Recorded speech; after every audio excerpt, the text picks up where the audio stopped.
Olá, eu sou o Jean. Muita satisfação que a gente se reúne aqui mais uma vez, então, para dar sequência ao nosso trabalho de palestras, né? Através desse sistema online. E eu me lembro bem lá do início, né? Que eram para ser apenas uma ou duas palestras enquanto ia durar lá. Enquanto a gente não ia poder fazer palestra presencial.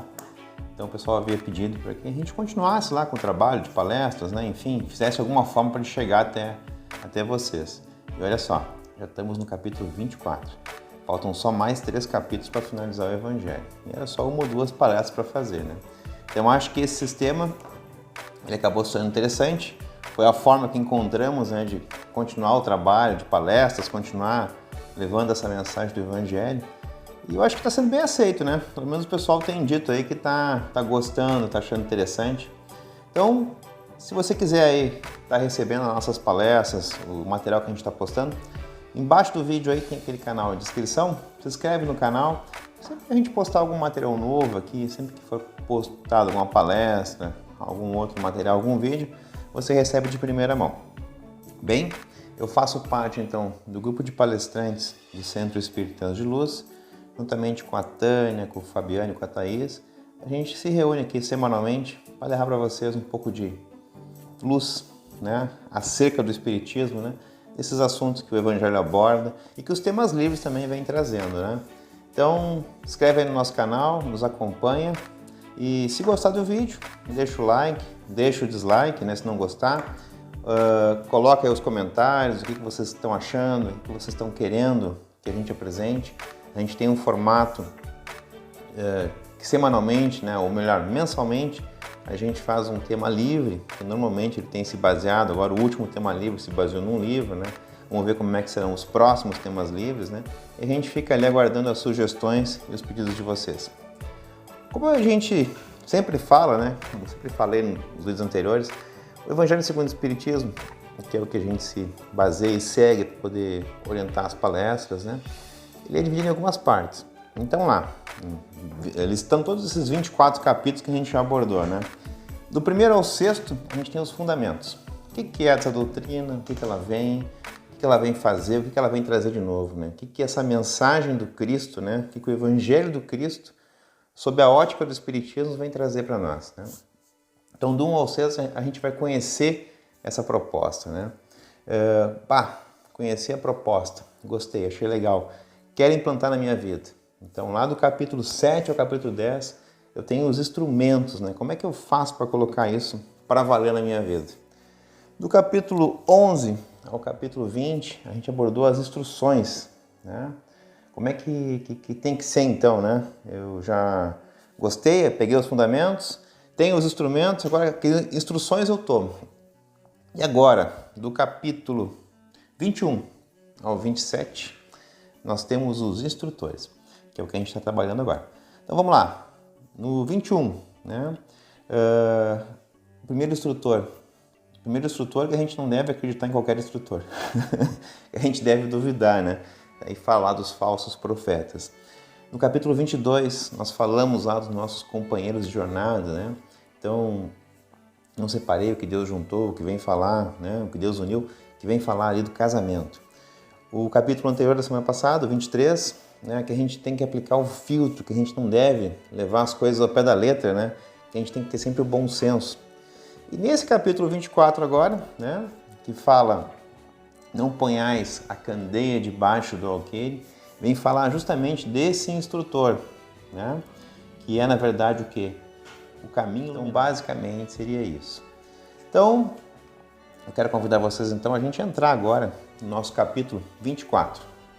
Não ponhais a candeia debaixo do alqueire.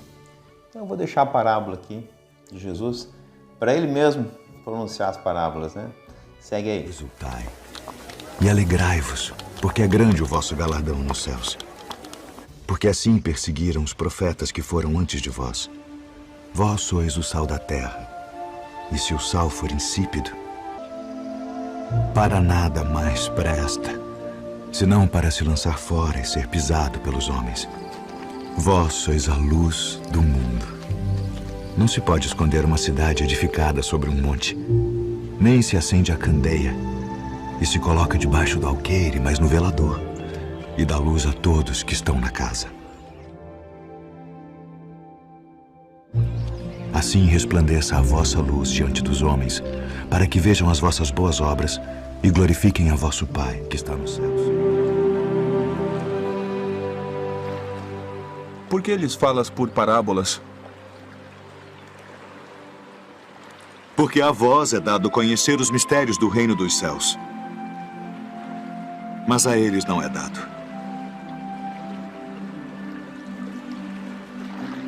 Porque aquele que tem se dará e terá em abundância.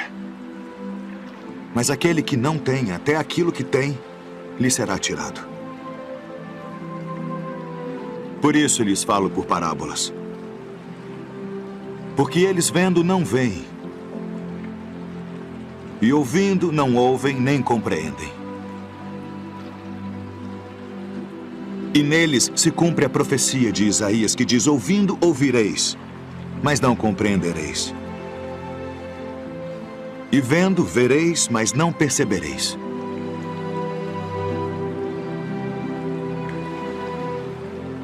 Porque o coração deste povo está endurecido, e ouviram de mau grado com seus ouvidos, e fecharam seus olhos, para que não vejam com os olhos, e ouçam com os ouvidos, e compreendam com o coração, e se convertam. E eu os cure.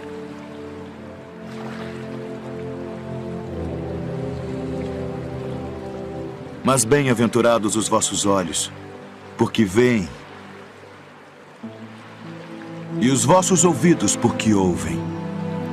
Porque em verdade vos digo que muitos profetas e justos desejaram ver o que vós vedes, e não ouviram. E ouvir o que vós ouvis e não o ouviram. Bem, como a gente vê aí, né? Jesus, ele falava por parábolas, né? E o que são essas parábolas, né? São pequenas histórias que eram contadas à época, né? Que servia para quê? Para poder revelar as grandes verdades. Mas grandes verdades que naquele momento ali não podiam ser compreendidas por todos, porque afinal de contas, né? Toda aquela verdade, tudo aquilo que estava ali, ele não ia ser... Se fosse revelado, não seria ser bem entendido, não seria nem sequer compreendido, né? Então, Jesus cerca-se de quê? De pequenas histórias, né? De pequenos contos da vida cotidiana daquelas pessoas, para colocar ali grandes verdades. E a gente costuma fazer isso, né? A gente tem o hábito de fazer isso também, de contar parábolas. Somos bons contadores de parábolas, né? É só a gente parar e lembrar as nossas crianças, quando eles nos fazem aquelas perguntas mais difíceis, né? O que a gente faz? Normalmente, né, a gente inventa uma historinha que tem todo um fundo de verdade, mas com um véu de fantasia, e a gente conta para a criança, né? Uma história que ela vai aceitar, vai talvez entender, mas abaixo daquela história ali está toda a explicação. E eu me lembro, quando a minha filha tinha, acho que uns 3 para 4 anos, alguma coisa similar a isso, por essa idade aí, ela me perguntou: pai, como é que eu fui feita? E aí, né? Como é que descasca esse abacaxi? Você não vai mentir para a criança, né? Mas ao mesmo tempo não dá para contar tudo, né? Então eu me recordo lá que me veio na cabeça naquele momento uma pequena história de contar lá, né? Que então como a gente tinha aquele hábito muito de ir ao mercado, ao supermercado, ela gostava bastante de ir ao mercado.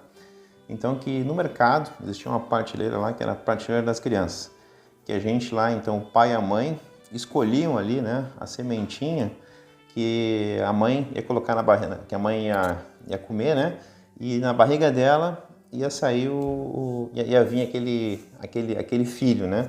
Então, mais ou menos assim, uma alegoria assim. Claro, né, algo que uma criança de 3, 4, 5 anos, dentro do contexto que ela estava acostumada, ela pudesse entender. Que não era uma mentira, mas também não era uma verdade. Era uma meia-verdade analisado por aquela circunstância, né? Então é mais ou menos isso. Jesus fazia mão do uso de parábolas justamente para que a gente pudesse entender. Mas o principal, claro, que uma parábola de Jesus não vai poder ser comparado com o meu exemplo aqui, né? Mas à medida que a gente fosse evoluindo, que a humanidade fosse crescendo, fosse entendendo um pouco mais, conforme a evolução fosse avançando, o simples fato de reler essa parábola contada por Jesus, ela teria uma conotação diferente, ela teria um entendimento diferente. Então, quanto mais evolução houvesse, a interpretação se ampliaria. Então, à medida que a pessoa vai crescendo, vai evoluindo, que a humanidade vai evoluindo por si só, né, pela sua experiência, pelo aprendizado acumulado, né, essas parábolas elas vão sendo cada vez mais claras, cada vez mais, né, reveladoras. E o Espiritismo vem no seu tempo, então, né, ampliar mais ainda isso, né, poder explicar o que naquela época Jesus ainda não poderia explicar, porque a gente não compreenderia.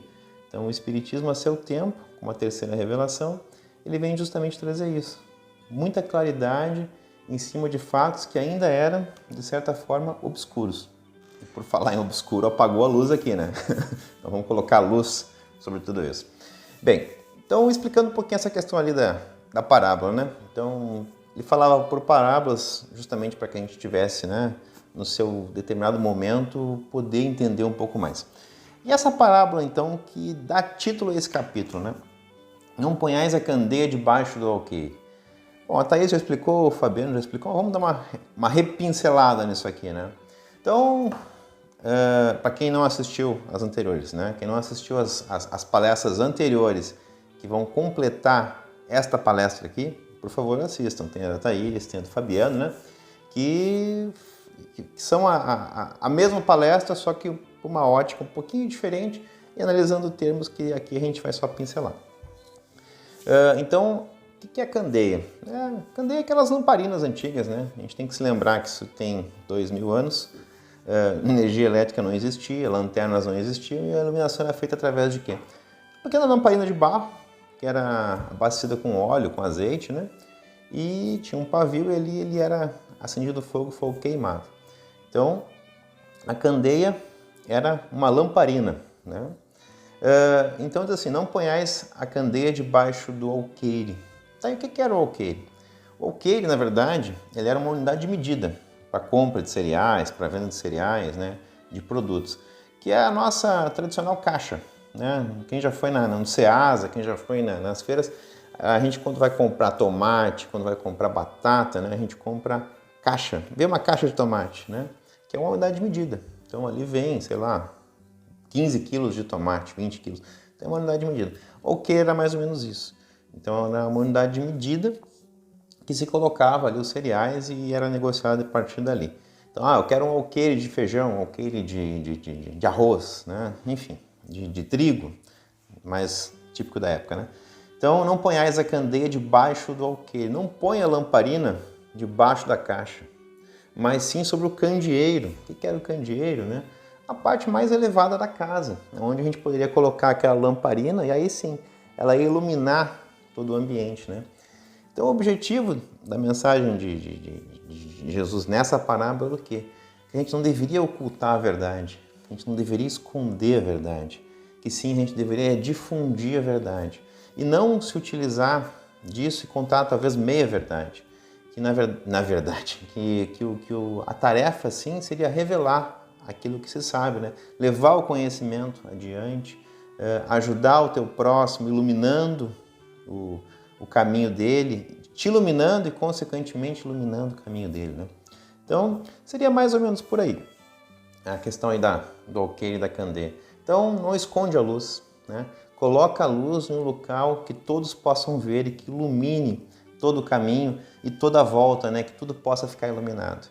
Aí a gente analisa, puxa vida, mas ele que tinha detentor de toda a luz, escondia nas parábolas. Não, ele não escondia. Ele revelava aquilo que naquele momento podia ser revelado, né? Mas contou de uma forma onde, conforme a gente ia evoluindo, a gente ia entendendo cada vez que ia sendo feita uma releitura e uma reinterpretação daquela história. Então, como eu estava falando antes, né?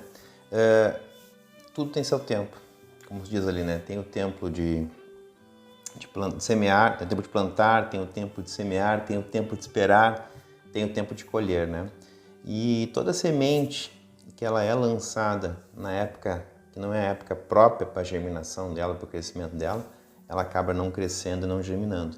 Então muitas verdades elas acabaram ficando, né, para serem reveladas depois, a partir do momento que a humanidade teria condição de entender. E Deus, né, através de Jesus, através dos bons espíritos, através das entidades responsáveis por trazer o conhecimento, trazer as descobertas, trazer a iluminação para nós aqui como encarnados, eles vêm a seu tempo, né, trazendo as revelações de uma forma muito ampla. Então a gente pode ver, e aí é uma coisa até interessante de se observar, que mesmo povos isolados, se a gente for observar na história, mesmo povos isolados que não tinham contato entre si, eles recebiam em determinado momento, as descobertas elas aconteciam concomitantemente, né, em diversas partes do globo. Então, mais ou menos na mesma época. Então, sempre que uma descoberta vinha, ela acabava chegando, né, para aquele momento da humanidade. E assim também com a ciência, né? Descobertas que um determinado povo fez aqui, outro povo lá fez algo semelhante. E assim ia indo, né? Assim a coisa vai evoluindo. Mesma coisa a cultura, né? Nasce aqui um Beethoven, ali adiante nasce um, né, alguém de mesmo naipe. Filósofos também foram chegando. Então, essas revelações elas foram acontecendo gradativamente de forma muito espalhada. Uma outra questão que é colocada também aqui é a questão da mediunidade, né? Pois a mediunidade a gente sempre coloca assim, puxa, aquele médium que tem uma mediunidade, digamos assim, uma ferramenta divina, né? Uma coisa muito bacana, uma mediunidade abençoada, né? A gente para assim, puxa vida, aquela pessoa lá, ela deve ser alguém, né, enviado de Deus, ele deve ser uma pessoa, né, acima dos outros, ela deve ter um grau de elevação altíssimo. Não, nada disso. A mediunidade, ela não tem nada a ver com a evolução. Ela é algo intrínseco ao ser humano, ela é da natureza do ser humano. Então, Deus quis que fosse assim, para que todas as pessoas falassem, todas as pessoas recebessem informações, recebessem intuições, falassem coisas da boca delas, para que elas mesmas ouvissem. E a partir daí houvesse evolução. Então, a mediunidade ela não tem nada a ver com elevação. Ela pode ser usada da forma que a pessoa se apraz utilizar. Claro que sim, ela é uma ferramenta útil, muito útil, para o crescimento espiritual seu e do próximo. Então, não colocai a candeia, né? Não ponhais a candeia debaixo do alqueire, e sim, ou melhor, debaixo do alqueire, e sim sobre o velador, para que ali ela possa iluminar. Então, aquela pessoa que faz mau uso da sua mediunidade, que utiliza isso de maneira errada, de maneira errônea, né? O que ela está fazendo? Ela está deixando que algo que serviria para iluminar a si e aos outros, né, embaixo do alqueire, escondido. Enquanto que a pessoa que faz um bom uso da mediunidade, ela faz com que ela leve a mensagem adiante, ela trabalha na obra de Deus, na obra do Cristo, né, levando o amor. E a mediunidade, a gente fala em mediunidade, mas ela não está, né, algo específico do espiritismo ou das religiões espiritualistas, né? A mediunidade está presente em todos os lugares do mundo, em todas as culturas, em todas as religiões, né? Grandes oradores, grandes pastores, grandes padres, grandes pessoas que têm poder da palavra, estão intuídos, são médiuns, estão recebendo orientação do Espírito Santo e estão falando através dele. Então, na verdade, o que é isso? Mediunidade. Então, a gente tem a responsabilidade da utilização. Então, colocar a candeia sobre o velador, de forma a iluminar.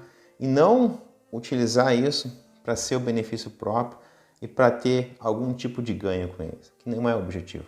O objetivo é se iluminar através dessa ferramenta maravilhosa e levar essa iluminação para os outros.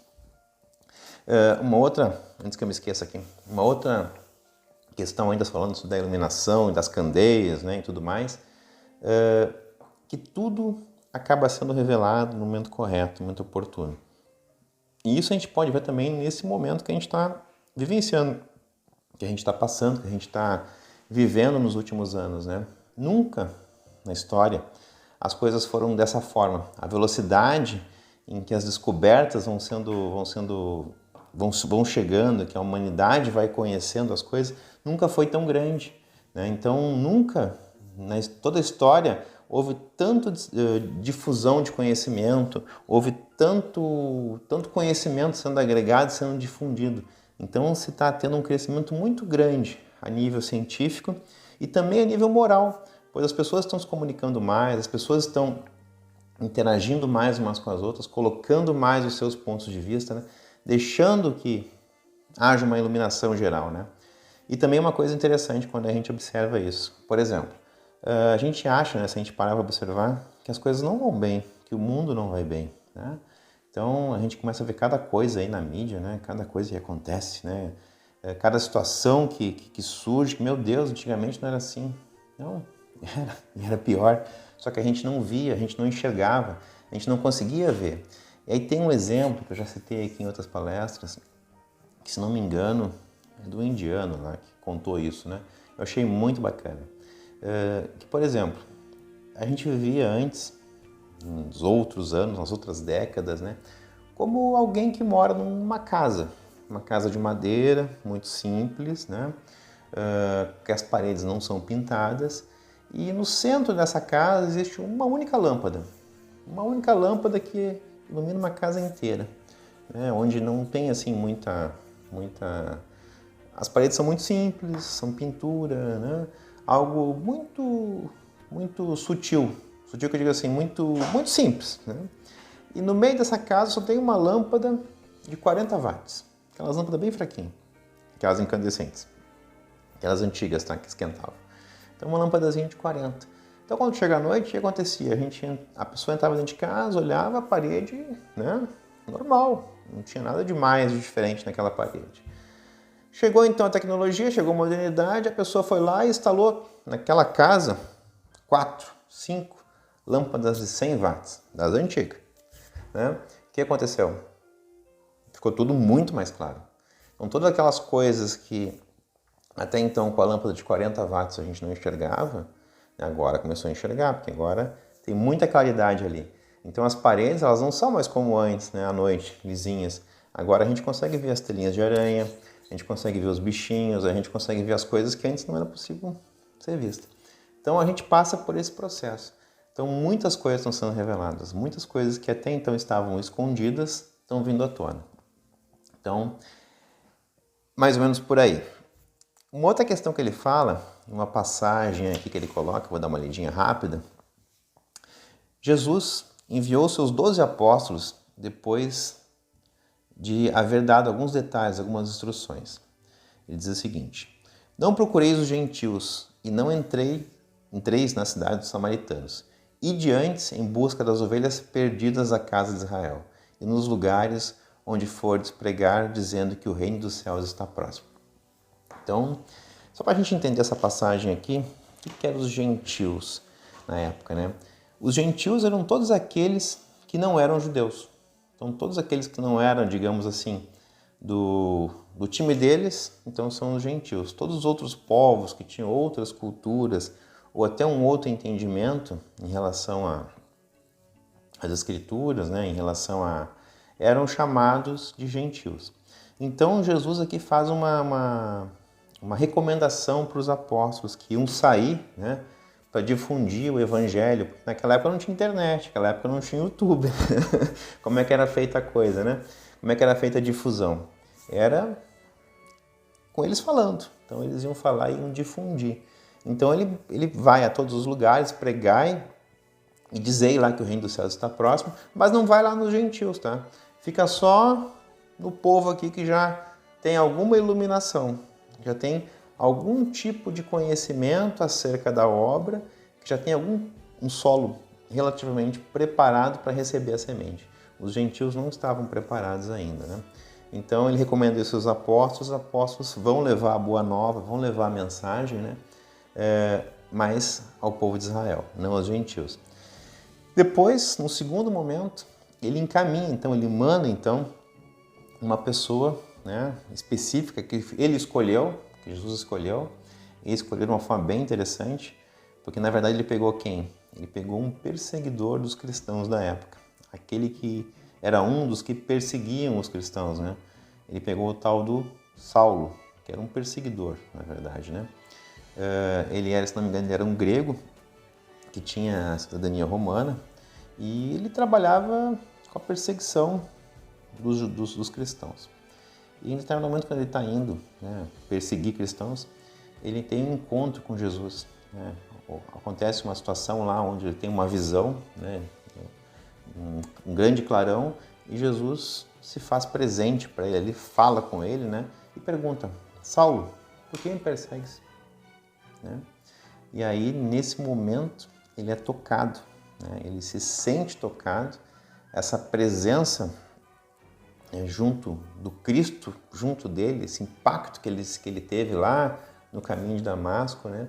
Faz com que ele desperte para essa que já era a missão dele, provavelmente, com certeza era, né? E ele acaba sendo o grande difusor, o grande divulgador da doutrina do Cristo para fora daquele campo que Jesus havia definido então para os apóstolos, né? E ele sim vai ter com os gentios, né? Ele sim funda muitas igrejas ao redor do Mediterrâneo, né? A gente tem também aquelas epístolas de Paulo, né? E daí ele trocou de nome, deixou de ser Saulo e passou a ser Paulo. E ele se transforma num grande divulgador da doutrina do Cristo, né? Então, era uma pessoa que, nesse caso, ele pôde ser, talvez, até mais ouvido por esses gentios, porque os gentios eram pessoas bem mais cultas, né?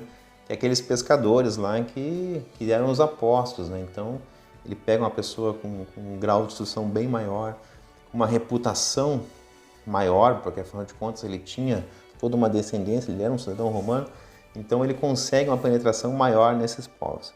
Mas também foi super perseguido, né? Ele foi perseguido por os cristãos que não confiavam nele, né? E também por aqueles que acabaram, que eram contra os cristãos, porque ele tornou-se um grande divulgador do cristianismo, né? Então foi, digamos assim, um embaixador que Jesus escolheu, um CEO, né? Jesus escolheu para levar essa mensagem do evangelho adiante. Outra coisa que tem aqui nesse capítulo também que é interessante. Jesus, ele se acercava sempre daqueles que mais necessitavam dele.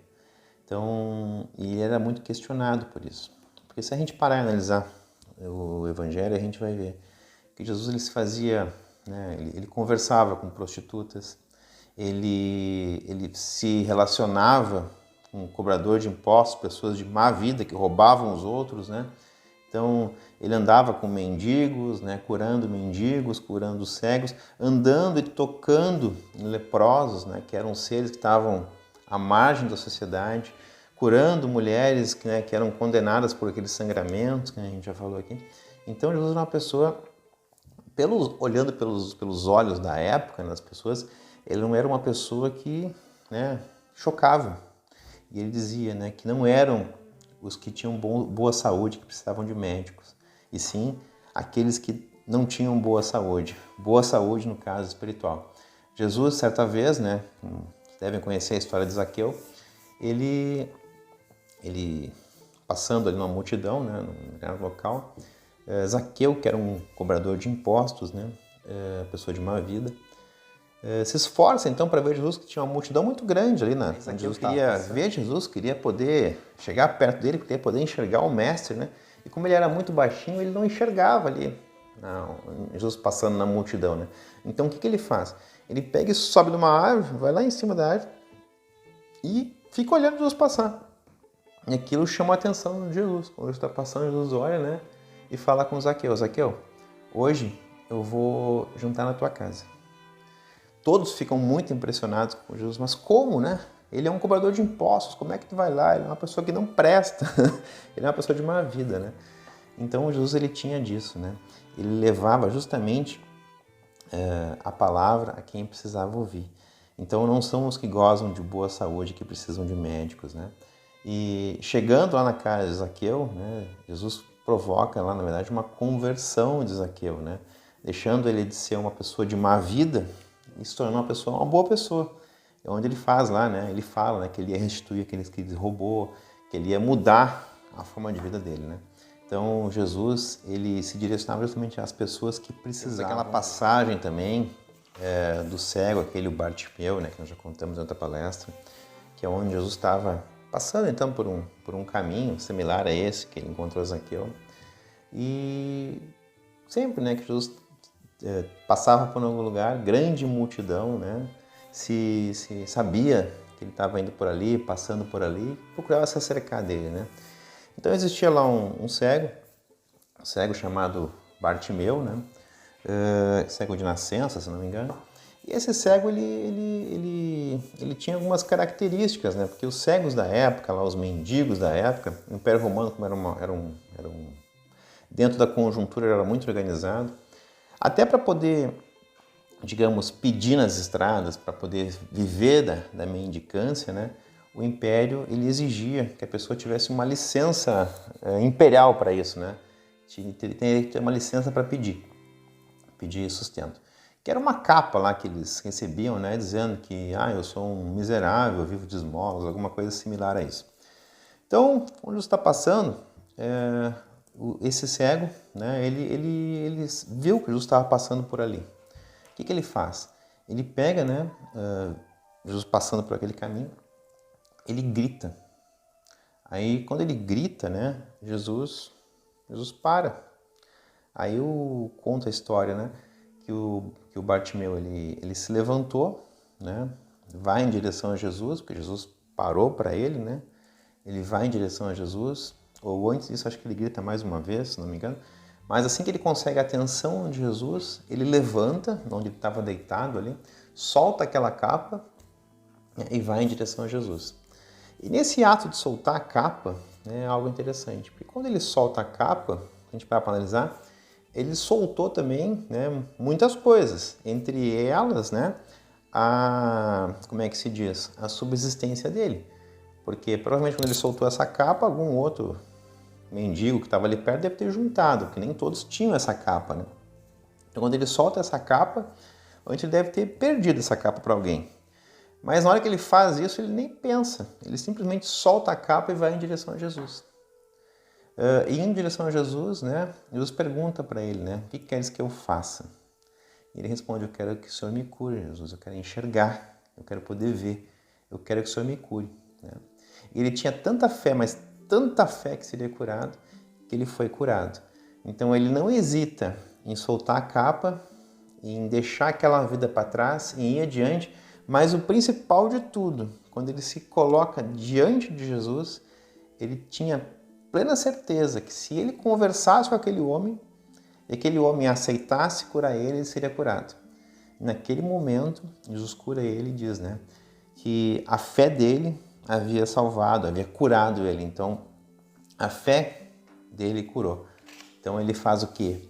Ele tem coragem de soltar sua capa, de ir adiante, mas principalmente ele tem a certeza do que ele queria.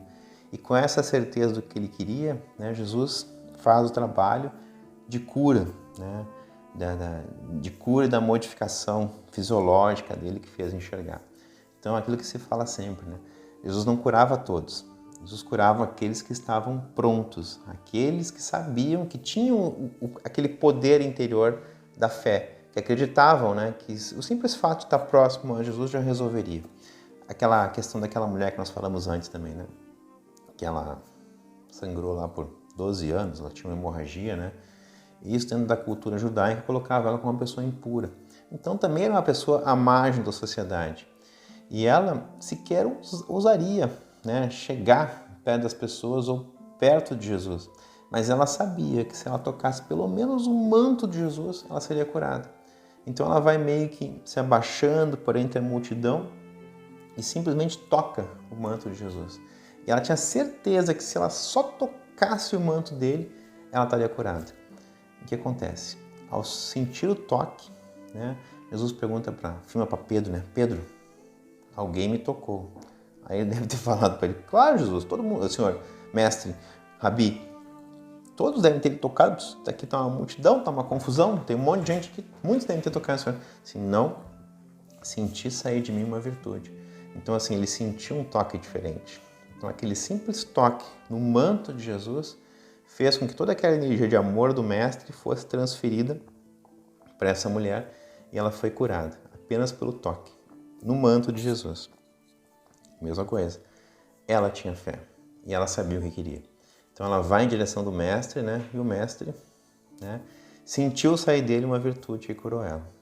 Então, mais uma vez, né, a coragem, né, porque ela teve que enfrentar muitos preconceitos e muitas situações para poder chegar até aquele ponto de se encontrar com Jesus. E a certeza, tem uma história que eu acho bem legal. Às vezes a gente está um pouco repetitivo, né, porque as histórias elas servem para diversas situações. Essa aqui eu já contei, mas ela serve para esse capítulo também. Havia um pesquisador, vou contar um pouco diferente, tá? Havia um pesquisador que estava pesquisando lá em determinado local e ele encontrou um casulo, né, um casulo de uma borboleta lá. E ele viu que naquele momento aquela borboleta estava nascendo, melhor, ela estava saindo do casulo, né? Estava saindo daquela fase metamórfica dela ali de casulo para borboleta, né? E ele viu que aquela borboleta estava fazendo um esforço gigantesco para sair dali, né? Um esforço que para ela era demais, né? Que ela não estava sofrendo ali, sofrendo para sair daquele casulo. E o que esse pesquisador faz? Não me custa nada dar uma mãozinha, né? E que ele pega delicadamente, né? Ele vai lá e rasga um pedacinho do casulo, de forma que ia facilitar a saída da borboleta dali, né? E de feito, no momento que ele rasga um pouquinho o casulo, né? A borboleta sai dali com toda a facilidade do mundo. Ela consegue sair para fora. Só que ao sair para fora, o que ele observou? A borboleta sai caminhando, fica então no galho, né? Ele notou que as asas da borboleta estavam enrugadas, estavam, né, pequenininhas, né? Aí assim, bom, deve ser porque estão molhadas, né? Então agora certamente ela ficando aqui um pouco ao sol, essas asas vão secar e vão se esticar e ela vai poder voar. Passou as horas e aquela borboleta nunca voou. Por quê? Justamente aquela dificuldade que ela tinha em sair do casulo, toda aquela pressão que ela ia fazer sobre o corpo dela, né, se espremendo sobre aquele buraco estreito que havia ali, faria com que o fluido do corpo, né, fosse em direção às asas e com isso pudesse distender as asas de forma que ela pudesse voar. Então aquela pressão toda, aquela dificuldade que a borboleta passaria naquele momento, naquela saída do casulo, faria com que ela pudesse voar. É só uma história, mas tem tudo a ver, né, com a gente, com a nossa vida, pois as dificuldades que a gente enfrenta na nossa vida, as dificuldades que a gente encontra, é justamente elas que nos fazem fortes, que nos fazem alçar voos. Enquanto que a facilidade, né, faz com que a gente não consiga estender as asas muitas vezes e consiga atingir os voos, né? Se não me engano é o Cortella que fala uma frase semelhante a isso, né? Que a dificuldade nos fortalece e a facilidade nos enfraquece, né? Então seria mais ou menos por aí. As dificuldades que a gente encontra na vida, elas servem justamente para quê? Para nos fazer crescer, nos fazer avançar, nos fazer ir adiante, nos tornar fortes, né?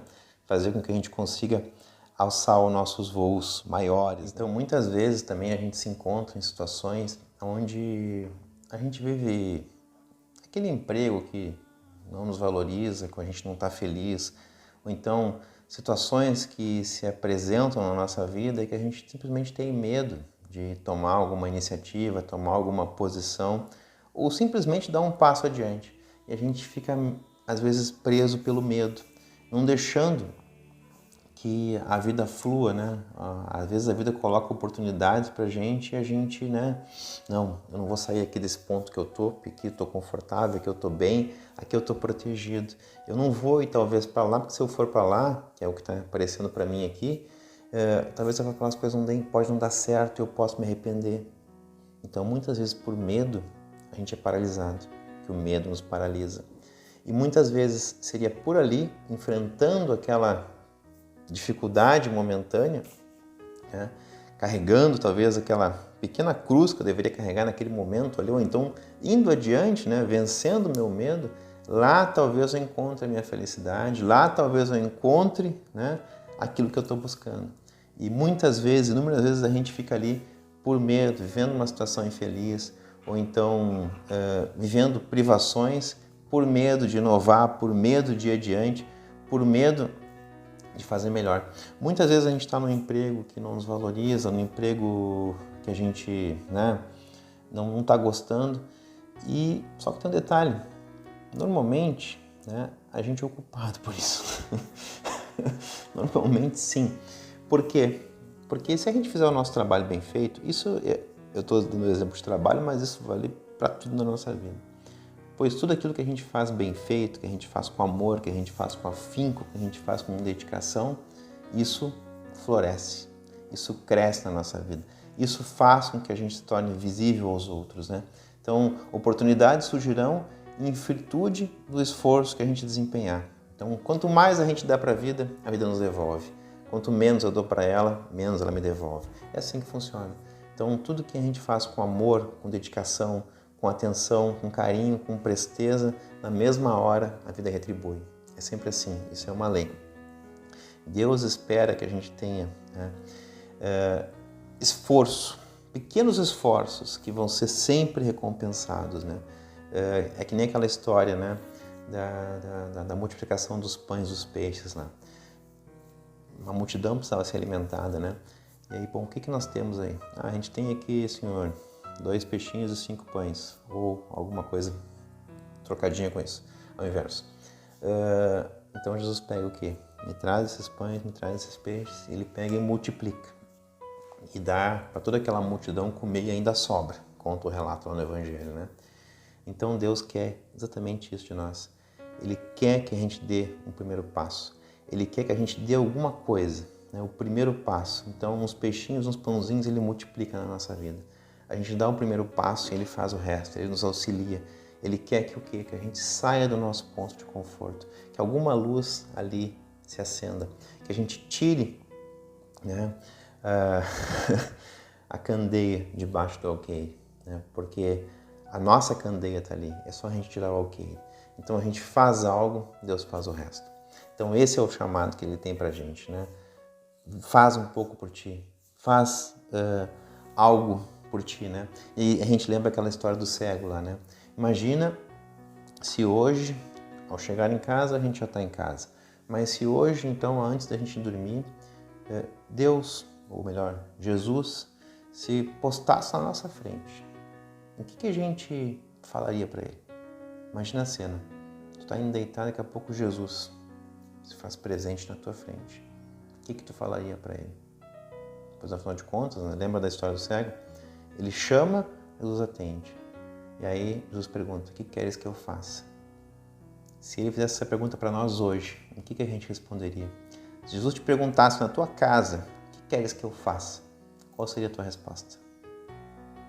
Alguns teriam respostas muito objetivas, né? Pois, afinal de contas, a gente tem que saber o que a gente quer. E, principalmente, a gente tem que ter fé e acreditar que a gente vai alcançar e chegar lá. Mas a maior parte das pessoas não sabe o que quer e também não tem fé para chegar lá. Então, esse era o chamado que esse capítulo nos faz, né?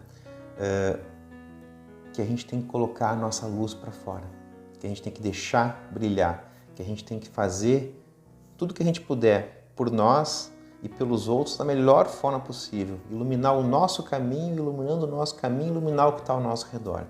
Nos iluminarmos através do aprendizado, da orientação, né, do crescimento e levar essa mensagem, levar essa luz adiante. A candeia, a luz não tem que ficar embaixo da caixa.